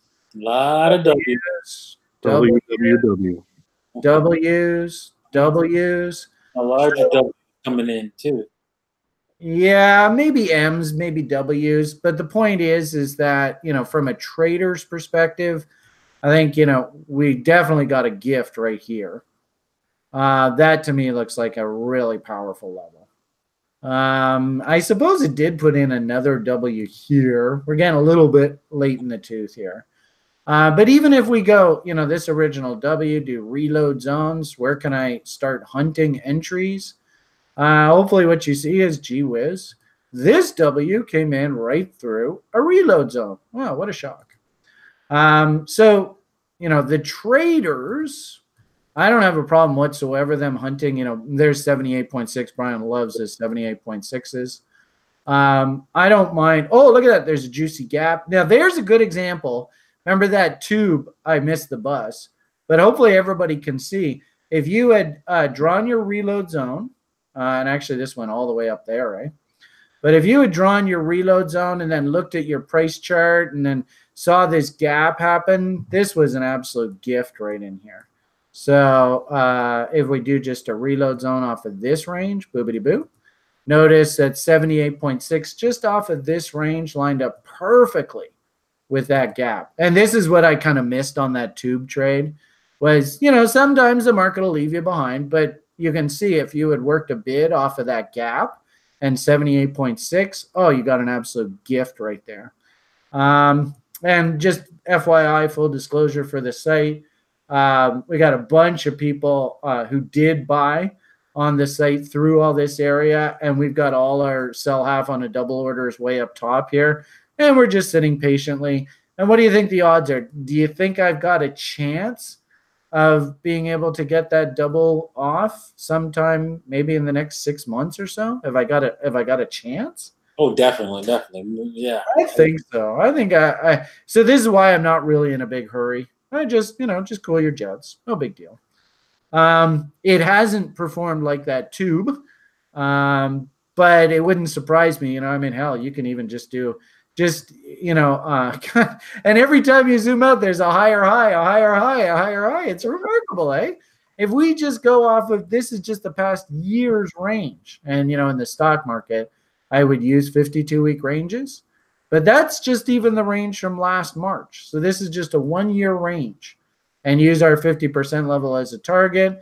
Really, I should be able to get like 2 doubles off just on a 52-week 50% level.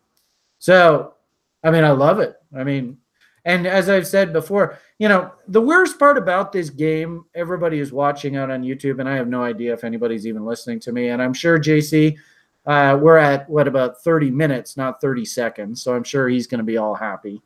But the point of the matter here is this is the only business when stuff goes on sale, nobody wants to buy. I would make an argument. This is on sale here.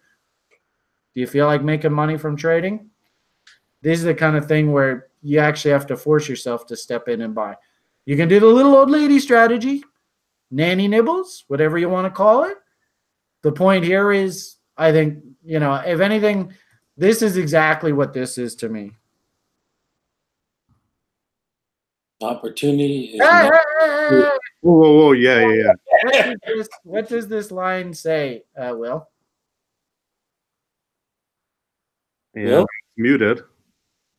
I know what I see, and we've been through this before. Oh, so you know the answer? Yeah. I know Dav knows the answer, and I didn't want him to give away the answer. Yeah. There's no wrong way to read this, and I don't know whether I might have misspelled it. Typical Brian. But there's no wrong way to read this. You can either read it as opportunity is nowhere, or you can read it as opportunity is now here. It's really just your perspective. I would argue this is screaming opportunity is now here.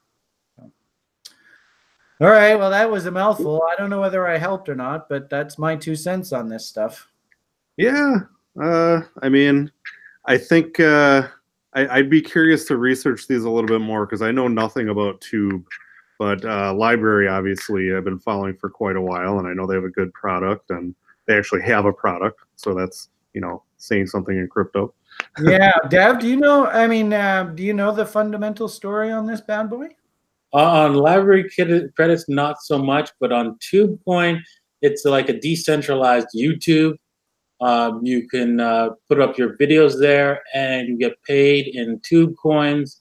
Really? Well, maybe I should be doing my broiler chicken show on this thing then. Yeah, why aren't we broadcasting this over there, man? Yeah. So yeah, it's a pretty good platform, and it's trying to like dethrone the YouTube because, you know, they censor everything. And whilst this is decentralized and anybody else can like set up their own TubeCoin website, YouTube website using their technology and provide the access to the videos. So it makes it a sensible idea to transfer to that particular website. But you know what? It's young. Yeah. You know what this reminds me of is there was a coin that you were talking about when I did that interview with you, and you had cautioned your audience. You said, I really like the story, but you got to wait for the base to come in. Exactly. And I think it looks a lot similar to this, doesn't it? Exactly. Is it? What was the name of that coin again? Which one? The one that went down and. I think it's like I would, if I'm not mistaken, I think it was Grin. And Grin, Grin. I make the argument. Oh yeah, we were talking about Grin that. still got a long ways to go before he can see. And this is the great part about technical analysis, right? Is I would make the argument that the market is trying to decide whether this thing is for real or not.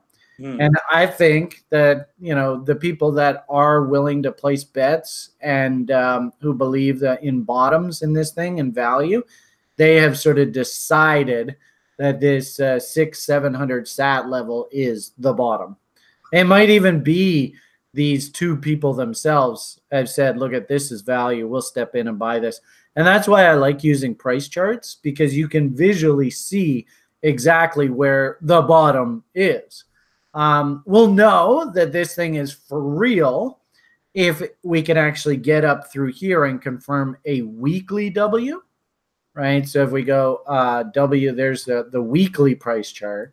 You can see we don't quite have those W's in place just yet. And, you know, the jury's still out. Right now, I would still consider this a trading range. So, you know, like if we just take a quick view back at that library credits went through this process last, I guess, right in there, right? So you can see if we change this to like a weekly chart, we'll go like so and like so, right? You can see, and this is why I often suggest to my site people, hunt for those weekly W's. So when this weekly W came in, oh boy, get ready for the nutso insano rallies. You know, with this sort of crypto winter, they basically just brought the market right back down against the original lows. And now we're finding out whether we've got new W's forming. And the prices are so low, you can't even see the price action here, right? You know, so kind of like that tube. All right, so as I zoom in further, now you can start to see the weekly W's trying to come in here. Again, you know, like kind of like what I was sort of intonating earlier. I still feel like this is Chop Vegas kind of market. So go out there and have some fun, bang out doubles, buying against low ends, ranges, all that. I just don't know whether we're into this kind of environment just yet where you get these nutso insano rallies just yet. I think we're still a bit early. So, you know, anyway, the point that I'm trying to make here is on that tube. I think the jury's deciding right now whether the bottom is actually here. So, Okay. Coinigy Bitcoin ended my presentation. Am I done? that was the segue into let's get one more in here before okay, time's up. you know, I just for posterity, I just want to show, and I won't talk too much about it, but Dav's grin. I think it's still a little bit early for us to call bottoms here yet. I like Dav basically told the audience, look, don't go out and market buy this thing. Let the W's come in. I like this story, but I think we have to wait for those W's. And this is such a powerful message about W's, people. You just cool your jets. Just let the market W. When the W's come in, then we can start acting. Okay. ask me, "Oh, should I buy now?" I'm like, "No, I don't have any. Ooh. I bought at $15. Oh my God, no. I told you not to do that." Well, and that's, you know, that's the real danger in getting into making recommendations in this space, is that you just say a name and people are like, "Oh, great, I'll just go buy it." And they just don't know how to do it. And this is the huge reason why I actually built this education program, is I got to get people to your stage of knowledge, Dav. It's not easy getting people to that stage. Yeah, we actually know what a bottom looks like. Sorry to cut you off. We ran a survey recently, just to kind of survey our user base. You know, how long do you normally research a coin before buying it? And I think it was something like, I don't want to speak off the cuff, but it was like 15 to 20% less than an hour. Yeah. You know, so I'm just going, okay, you know, we got some work to do. Got a little bit of work to do. Okay, well, and that's the whole reason why we have our basic program. And from what I understand, Dav, Dav sent us a whole army of his people. And I don't know what kind of feedback they're giving you, but the feedback that I'm hearing from them is pretty positive. Yes, I'm getting positive feedback from your classes and stuff like that. Everybody loves how you teach and how the program works, and they're really getting value out of it. Excellent. Oh, that just fills my heart. Thank you. Even if you're just bullshitting and placating me, thank you. We get a lot of messages from on what's a Telegram. You know who's kicking butt is Colleen. Do you know Colleen? Do you converse with her? Man, I love her spirit. Great spirit. So, and I'm so proud to see the transformation. And I can, you know, she's sort of my guinea pig. I don't know whether you come on the Daily Breeze, but she's there every day. She works like a dog. She's working. It was a very steep learning curve for her. And I think the light bulbs are starting to go off for her. So I'm so proud of you, Colleen. Just keep on keeping on, dear. You're doing awesome. Okay, so shall we do one more here and then call it a day? Sure. They actually got Jesse got 2 names in there, so we actually we right? we covered 2 there. So, so you can't say we shortchanged people. All right, so we do one more spin and let's see where it takes us. Well, we did grin a little bit, so. This has got to be fixed. It's fixed. Oh no, Alex is gonna hate me. He already doesn't return my call. On mute here and. Okay, so please, Alex, don't poop on me. I'm just gonna say exactly what's on my mind. Okay, I don't know what it is with Alex, but for some reason I seem to be in his doghouse lately. You know, I'm just gonna give you the straight goods on what I think on this thing, and it just is what it is. So let me just put this back. Oh man, how many times did I change this chart? I think it was this list. Okay, yeah, I think it was there. So we'll go like that, and there is Ubic. Oh boy. All right, now actually I was really pleased. We did get some fundamental events. Like I said, that SPHR, if I'm not mistaken, I believe that they moved to the Ubic platform. They did like a 5-for-1. I don't know whether you call it a split or a rollback. Term for it that I can't think of it. But that was a really nice gift, and I cashed in and took some profits. So thank you very much, SPHR people and Ubic people, for pumping that name up. Now, you know, I'm going to preface this with, unfortunately, we don't have the full story of Ubic, because Ubic was actually something else back here.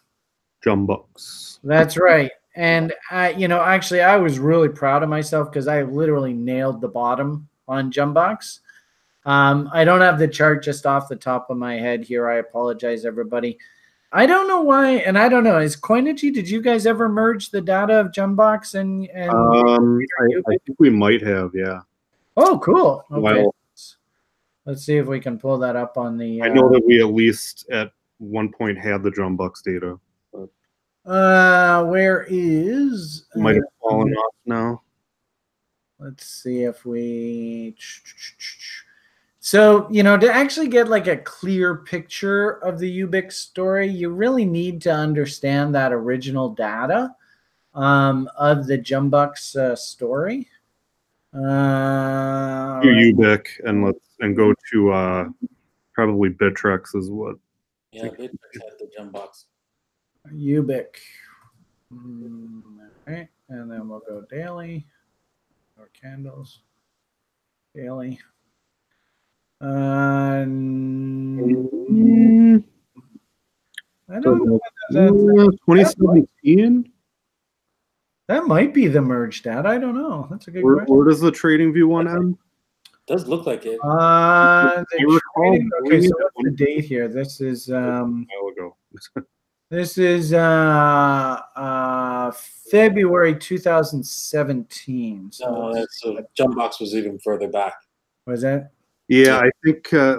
Prior to that, it was also Coin Markets Coin. I know that much too. And this is here. This is February 2017. Yeah, so I guess that's not merged then. So. All right. Well, anyway, the point that I would just make is, and actually, why don't we do Coinigy? I mean, this is your show, so let's promote you guys. And I think actually I have my full-on template. Remember, I used to do the full-on template. Hey, there we go. And actually, it was kind of cool because we had a couple people go. I love how Willie is just an indicator on its own on Coinigy, and the OBV and OBV moving averages are super sexy on Coinigy.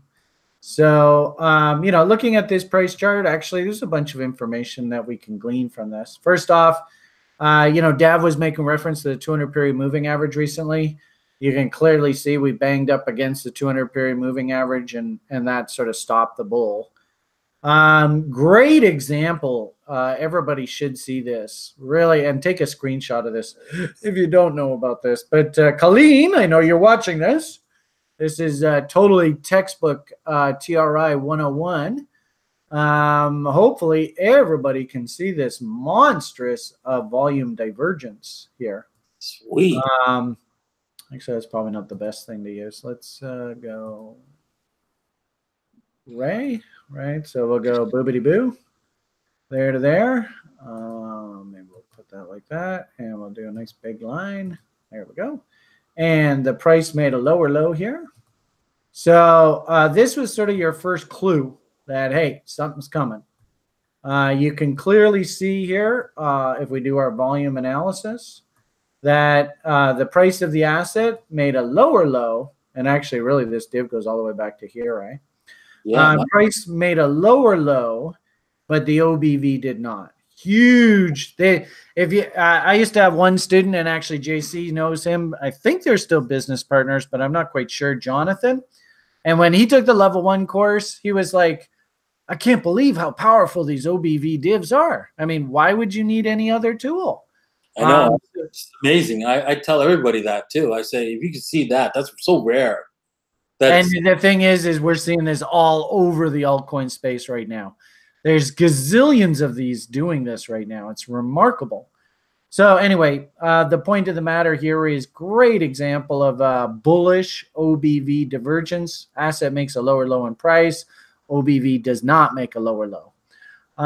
You know, nice, just simple technical bounce smacked up against the 200-period moving average. My hunch is there's probably a lot of the traders in sort of the trading communities that all saw this 200-period moving average and said, oh, man, if that hits that, I'm totally going to sell and take profits, right? So in a weird sort of way, this almost becomes like a self-fulfilling prophecy where, yeah, I mean, it gets knocked back down because so many traders see this and they all say, okay, that's where I'm going to put my sell order. I suppose you could make the argument that's like 4,000 sats. Oh, it didn't double. So we can't make the argument that that was a double. Now, you know, that's an interesting start to the conversation. But the problem here, unfortunately, is that this is a lower low. So what that means to me is that at some point, remember, Brian loves those W's. So at some point, we're going to have to come back down and test this low.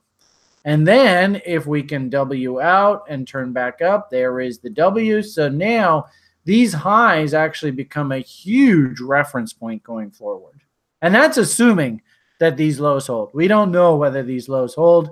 This, maybe that recent issue that they did lands flat on its face and fundamentally there's problems, blah, blah, blah, blah, blah. And back down she comes and makes a lower low. But for the time being, we call this a V bottom. V bottoms naturally should be tested. Little concerning that we're kind of emming out up top here. So this feels to me like maybe the Ubic story. It had its nice, Dav, what do we like to call this? I think you probably, do you remember what we like to call this? Where it just is, it's heading down and then bang, it just jumps back up. Huh?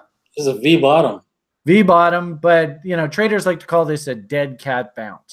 Yeah. So you can see it's trending lower, lower highs, lower lows, lower highs, lower lows, and then all of a sudden, bang, it just jumps up. We call that a dead cat bounce. And we might have to just roll over and come back down. You can see there's some funny action going on with the candle right now. I'm not quite sure. Were we not printing a big red candle here a second ago? I'm not quite sure what just happened there. But anyway, long and short of it here, if you wanted to be a buyer, and that's sort of what I have on that trading view chart, my fibs. If I wanted to be a buyer, everybody should know exactly how this sentence finishes.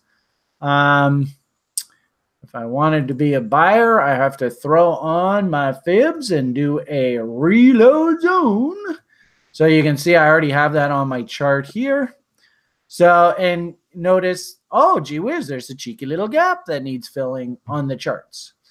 I don't know how this is going to play out. My hunch is, if we want an absolute textbook bottom, there's a great guy on Twitter. I think his name, and actually we interviewed him on the TRI site, about a year or so ago. I think his name is, I want to say Joseph, but I don't think that's right. He's really big fan of Ichimoku. Anyway, he's really big fan of also the Adam and Eve bottoms. And if we go back to that story I was just telling you about the tube, right? That was a great example of an Adam and Eve bottom. Where's that tube? Where this is a V bottom.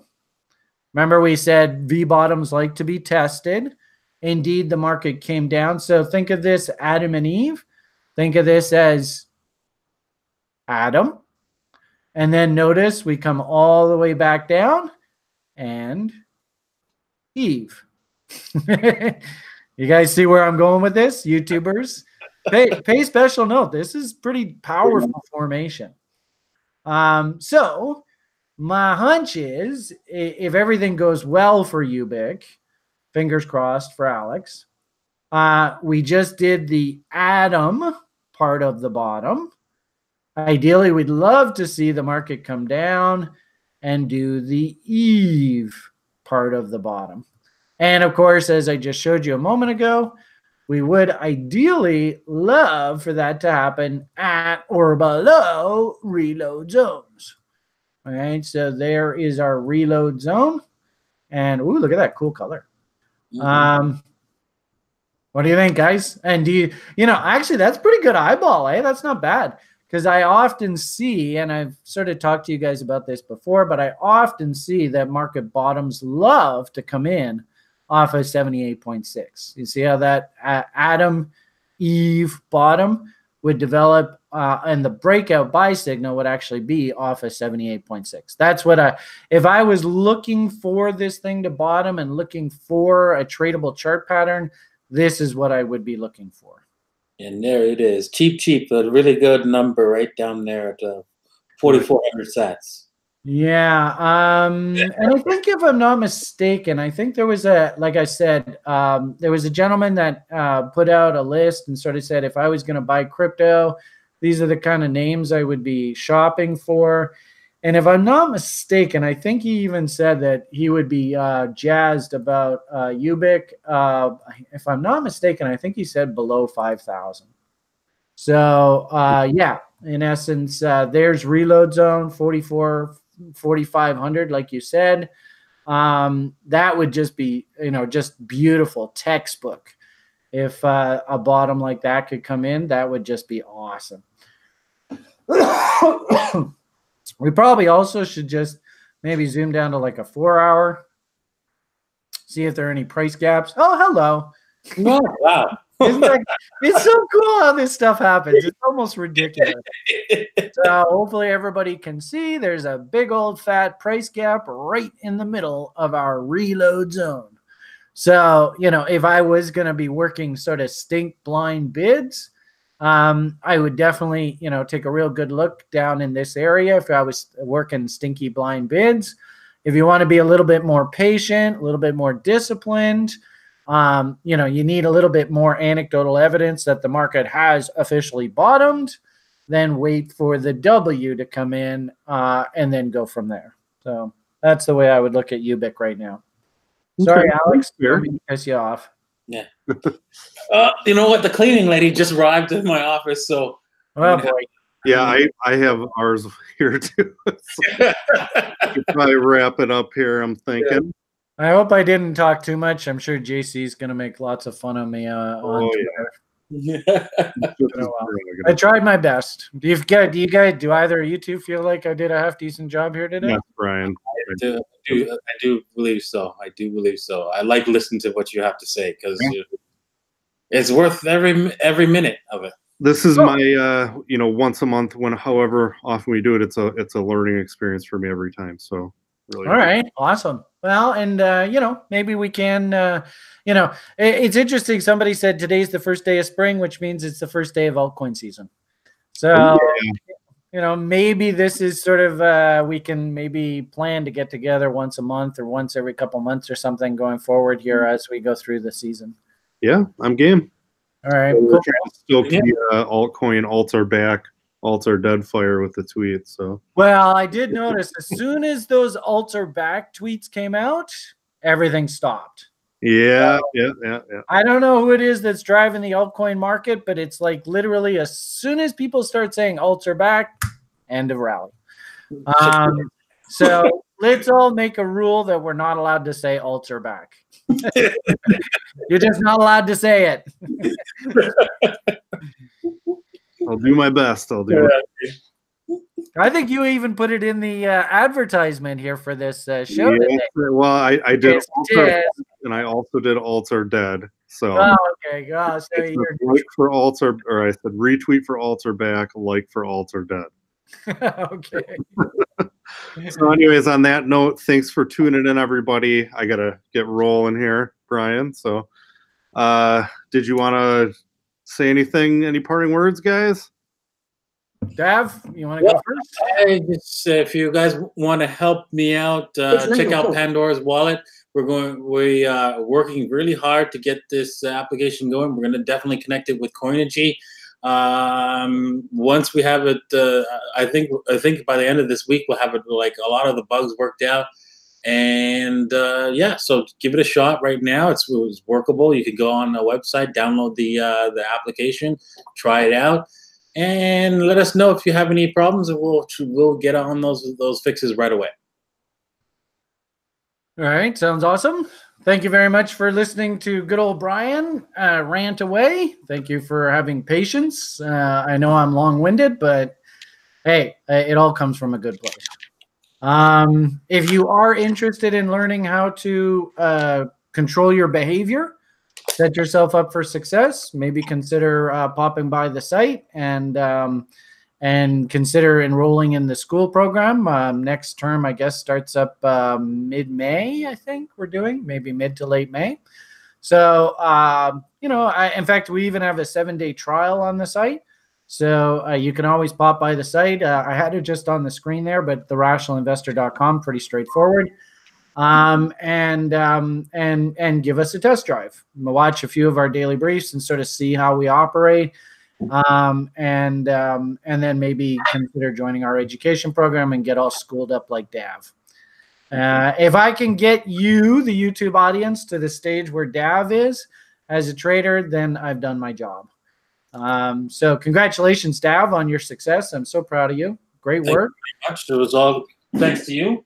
Well, I mean, you're a pretty darn smart guy and a really awesome coder. Man, if you could get that Davinci codes embedded on the Coinigy platform, man, you could. Oh, wow, that's just next level stuff. Yeah, Penrose Wallets, by the way. Penrose Wallets. So I beg your pardon. What did I say? Sorry. Codes. Oh, that's it. But that's oh yeah. The company Pandora's Wallet is that. Pandora's Wallet. My apologies. And you know the options page that I showed you earlier that I have set up on Coinigy. Oh my god, I absolutely love it. I literally watch it all day long. Give us some feedback. We definitely would appreciate it if you had some time to just give us feedback on the option stuff. If there's anything we can improve there, so. Sure, I'm still test driving it, and the problem, well, not a problem. Still test driving it. As soon as I have feedback for you, I'll let you know. All right, sounds good. Cool. Okay, I think I'm done. Have a good evening, everybody. I'll shut the hell up now. Happy trails, everybody. Take care.